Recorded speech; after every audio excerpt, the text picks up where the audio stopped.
Mr. Speaker, members of the House, we're in the closing hours of the first year of the 113th Congress. And the pundits who examine Congresses past and present have concluded that this is the most unaccomplished Congress in the history of the country. We've passed a total of 56 bills here in this Congress. The fact is we've taken 239 days off, and we've worked 133 days. And let's be honest with ourselves here. Those 133 days often included a Monday or a Tuesday where we came in at 6:30 in the evening and took a handful of votes on some controversial issues. Where most of us come from, that's not a day's work.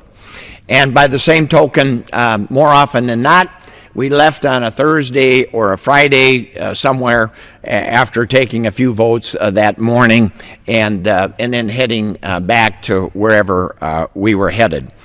Back in 1948, Harry Truman got elected the President of the United States by campaigning against the Do-Nothing 80th Congress in 1948. Well, guess what? That Congress passed over 900 bills, and we're looking at 56 here at the halfway mark. I cannot begin to imagine how history is going to evaluate this Congress.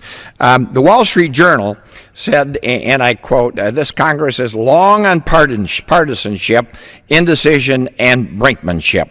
Others have constantly referred to the fact that most of what is done here and considered here in the past year has been political posturing in preparation for the next election.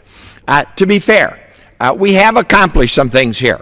The middle-class tax cut, Hurricane Sandy relief, the Violence Against Women Act. We passed a couple of appropriations bills, and we may be on the brink here of actually passing a budget bill, which would be most important and quite an accomplishment. And not to mention, we've formally recognized Soapbox Derby Day, and we've made it possible for hunters to buy their duck stamps online. Mr. Speaker, the fact is that we're not getting the job done.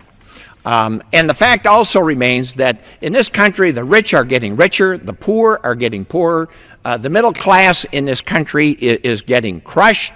We're looking at large deficits and broken priorities and a broken government, and we're not addressing those issues of our time. I did a little research. I have the unique perspective of having served some 32 years ago, and at that time, we had between 7,000 and 8,000 subcommittee, full committee, conference committee hearings, markups, and meetings. This Congress, by contrast, has had 500, and most of those were procedural and rules committee meetings. The Speaker himself said that we need to return to regular order in this country if we're going to get things done. Regular order, for those who don't know, means going to work 5 days a week like everybody else in America.